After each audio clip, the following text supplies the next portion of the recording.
Our scripture today is from Psalm 14, for the music leader of David. Who will say in their hearts, there is no God. They are corrupt and do evil things. Not one of them does anything good. The Lord looks down from heaven on humans to see if anyone is wise, to see if anyone seeks God. But all of them have turned back. Everyone is corrupt. No one does good, not even one person. Are they dumb? Are they evildoers, devouring my people like they're eating bread but never calling on the Lord? Count on it. They will be in utter panic because God is in the righteous generation. You evildoers may humiliate the plans of those who suffer, but the Lord is their refuge. Let Israel's salvation come out of Zion. When the Lord changes his people's circumstances for the better, Jacob will rejoice. Israel will celebrate.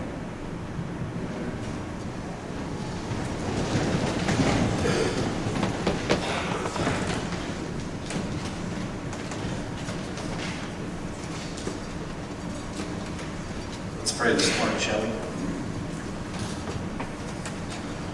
Gracious and almighty God, we give you our hearts this day, our world. We pray your peace and strength and comfort to be upon those who today find it difficult to hear a good word because of injury, death, because of their responsibilities to be first responders in the midst of our world. Speak into us today, Lord. Your word, your will, and your hope. In Jesus' name we pray. Amen. Friends, I want to let you know that I am a recovering atheist. You laugh about that, but it's true. I spent many years sitting in a pew in a church, not believing. So I never assumed that everyone sitting in this room today has fully accepted the gospel and accepted the offer that Jesus has. But I would rather have those who have doubts, suspicions, and even rejection sit in the pew than sit in the streets. This week I read an article published by Pew Research. Pew does a lot of surveys specifically around the religious life. And in June 1st of 2016, they published the 10 facts you need to know about atheists from their survey. I'm not going to share all 10, but here's some interesting things that they published. The share of Americans who today identify as atheists has roughly doubled in the past several years. Atheists in general are more likely to be male and younger than the overall population. 68% of men, and the median age of an atheist adult is 34 years old. Self-identified atheists tend to be aligned with the Democratic Party and a political liberalism. Although the literal definition of an atheist is a person who does not believe in the existence of God, 8% of those who call themselves atheists also say they believe in God or some universal spirit. Unsurprisingly, more than 9 in 10 self-identified atheists say religion is not too or not at all important in their lives. Virtually no atheists, less than 1%, turn to religion for guidance on questions of right and wrong, but increasing numbers are turning to science. It also had things about people don't want to vote an atheist into office and other things that aren't really relevant. Today, as we speak about those who say in their hearts, there is no God, we're not talking about a theoretical atheism. We're talking about a practical atheism, a functional atheism, which is a much more dangerous and sinister form of atheism altogether. The functional atheist is not concerned so much with the theoretical questions of the existence of God. Rather, they live and behave as if God does not exist. The functional atheist may well admit the theoretical possibility that God might exist, but affirms by his speech and behavior that such existence is irrelevant. I'll say this again. I'm an atheist in recovery. Because I think that if truth has it, we all, at some point in our life, have struggled with the question of unbelief, disbelief, or questioning the belief systems of the church. Notice how the text started today from the psalmist in Psalm 14 that Katie read for us. So used to Cassie. Fools say in their hearts, there is no God. It's not just the antagonist that sits at the table that says, there is no God. It's the one who starts to believe in the foundation of who they are that leads to words, speeches, actions, or inactions of a religious type, nature, or belief system. Fools say in their heart. I wonder if we at times have been foolish. As we look at the text today, let us consider what the psalmist is saying. Fools say in their hearts, there is no God, and they are corrupt and do evil things. I've often heard it said, and as I've studied websites of atheists, that believing in a religious system is a sign of weakness. That it's for wimps. It's for those who can't accept the realities of life, and they need a God to hold on to when troubles come in the world. Fools say in their heart, if God exists, how can you explain the events in El Paso, or Dayton, or any of the other 248 situations this year? Where is your God in those? That those who are weak are the ones who have to accept or at least lean on the existence of a non-existent God for explanations of what life is all about. Fools say in their hearts, but the scriptures tell us. I pleaded with the Lord 3 times in 2 Corinthians 13, starting in verse 8. 3 times for it to leave me, not alone as Paul is afflicted. But he said to me, referring to God, my grace is enough for you, because power is made perfect in weakness. So I'll gladly spend my time bragging about my weakness so that Christ's power can rest on me. Therefore, I'm all right with weaknesses, insults, disasters, harassments, and stressful situations for the sake of Christ. Because when I am weak, then I am strong. Friends, the fool says in his heart, there is no God.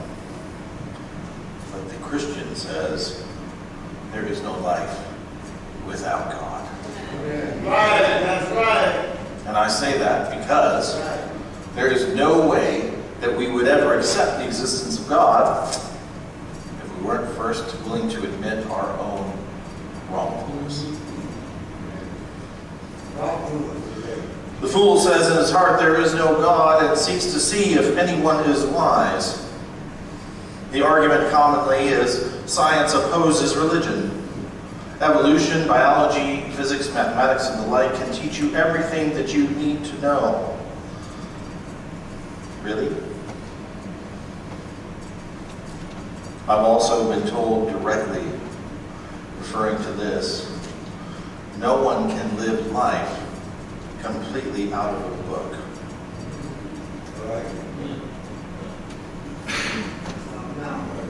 It's as if to refute the authority, the story of God's saving grace and humanity told in this book.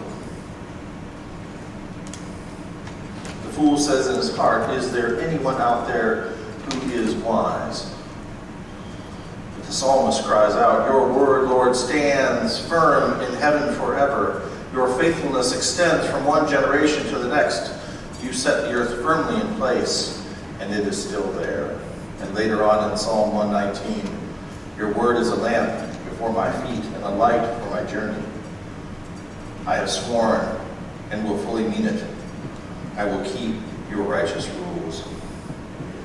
And earlier in Deuteronomy 11:8, place these words I am speaking on your heart and in your very being. Tie them on your hand as a sign. They should be on your forehead as a symbol. Teach them to your children by talking about them when you are sitting around your house or when you are out and about, when you are lying down or when you are getting up. Write them on your house's door frames and on your city gates. Do all that so your days and your children's days on the fertile land the Lord swore to give you to your ancestors are many. Indeed, as many as the number of days that the sky has been over the earth. Science doesn't refute religion. Religion helps explain science. And more often than not, we see scientific atheists turning to Christ when they come to the belief that the creation of the world came from a divine creator. Sure, evolution has its components, but science has its limits. And what God offers us is not a reasonable explanation of who we are, but who we are loved by. Oh, yes. God offers us a relationship that science cannot explain. Cannot. I challenge you to come to a reasonable explanation over the idea of love, which is what God is offering. The fools say in their heart, there is no God. No one does good at all. Isn't it true that the world constantly communicates to us in our relationship with God, you better get yours before someone else gets it? As if there is not enough. You better climb that corporate ladder. You better make sure that you amass. But Jesus has a lot of things to say, right? About storing up treasures here on earth that will rot. But how often do we believe that when we get it, we'll be made happy again? Not as if God, as he did with the Israelites traveling across toward the promised land, gave them all that they needed daily. We even prayed in our prayer, don't we? Give us this, Lord, our daily bread, as a reminder of the manna story. The world says in so many different ways, there's only so much and only the strong will get the most. The world says, I can believe what I want. In many cases, like those people who were traveling, making foreign idols. We often want to fit God into our image rather than being fitted into the image of God. And those who say that I'm going to discontinue my relationship with the church because they didn't fulfill my needs might be, at moments, functional atheists. No one does good. The question often asked, why would you put yourself in danger going on a mission trip in a third world country or doing the other things that the church asks of you to do and putting your faith in action and in service? All too often, God isn't going to like you anymore, right? Why would you do that for that addict? Why would you put yourself in a place where you too might contract that disease? Remember when HIV came out and we weren't quite sure how it was spread, and the scare for all those. If you touch a person, you might get that disease. We talked a couple weeks ago about the Black Plague that came into Europe, Western Europe. It was the Christians who stayed behind, who nursed those who were suffering in their time of despair. Why would we do that? Where is your God in those moments? The fool says in his heart, no one does any good. And Paul affirms those words, doesn't he? In Romans 3, I'll place off here. Romans 3:23. For all have sinned and fallen short of God's glory, but all are treated as righteous freely by the grace because of the ransom that was paid by Jesus Christ. It's true. There are people in the church who have damaged us and hurt us. We are not made perfect in the moment we accept Christ. We accept the journey to move on toward perfection and seek to give over or yield over our heart, our life, our spirit into his care. The fool says in his heart, there is no God, and devours my people while eating bread. How often have we heard the conversation, where is your God now, when the diagnosis comes? When the job loss occurs? When the troubles of life, see, it's no better for you than it is for me. Where is your God now, in the midst of those struggling and suffering, physically and now emotionally and mentally, in El Paso and in Dayton? Where is your God? When organized religion and its leadership fail us many times over and over throughout history, why is it that you need to be a part of a family in a church when all they want is your money? When all they count are the dimes and the offering plate and the commitment cards you turn in every week. Friends, our belief in what we offer as a community is one community. A place in the church, God bless you, a place in the church of spiritual infirmary with those who are struggling and suffering right along with you, who are wrestling with the questions of life. Where is God in this situation? And seek to find his answers in a life of faith. We ask for your commitment of your presence, your prayers, your service, your tithes, your time, and your talents. Because we believe that these are tools for you to experience the divine and move farther on that journey. The fool says in his heart, there is no God, and devours his people like they are eating bread. But I say to you in 1 Peter 3, who will harm you if you are zealous for good? But happy are you even if you suffer because of righteousness. Don't be terrified or upset by them. Instead, regard Christ as holy in your hearts. Whenever anybody asks you to speak of the hope, be ready to defend it. Yet do this with respectful humility, maintaining a good conscience. Act in this way, so that those who malign your good life in Christ may be ashamed when they slander you. It is better to suffer for doing good, if this could be possible by God's will, than by doing evil. As I've sat this week and meditated over the psalmist's words, I'm struck by the fool says in his heart.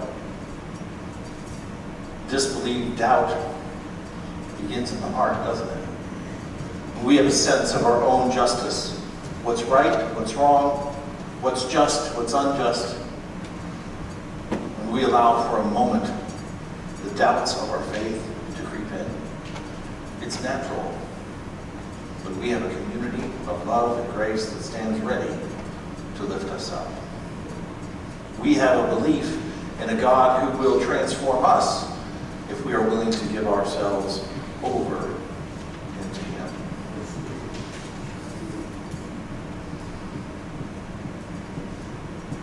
A story is told of a wife who went with her friend to the police station to report that her husband was missing. When the policeman asked for a description, she said, Well, he's 6'2", has deep, dark blue eyes, dark wavy hair, athletic build, well-groomed, and sharply dressed, and he weighs 185 pounds. He's soft-spoken, well-mannered, and loves the children. To this, her friend turned to her and spoke up and said, "But your husband's 5'3", rude, smokes cigars, bald, and was big mouth, never bathed, dresses sloppy, his teeth are rotten, and he is terribly mean to your children." And she says, "Yes, but who wants that one back?"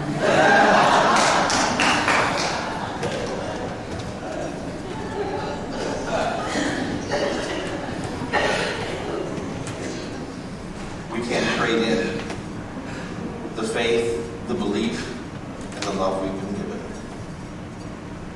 We can't put our own definitions on it, but seek to allow God to redefine us in our moments. We recognize our need and trust fully in Him. In the moments in which your heart tells you there is no God, look at the benefits of what it means to walk with Him. First and foremost, no matter what, we know our final destination. No matter what, we know whom has claimed us and all that He has done for us. No matter what. Don't be a fool. And don't allow fools to devour you and to ruin your faith. Let us, even in these days, in these moments, in this life, trust fully and solely in Him. Praise band is going to come and share a song with us in which we can reflect upon where we are at and what we are to become. Where is it with your heart? How might you be more faithful and less foolish?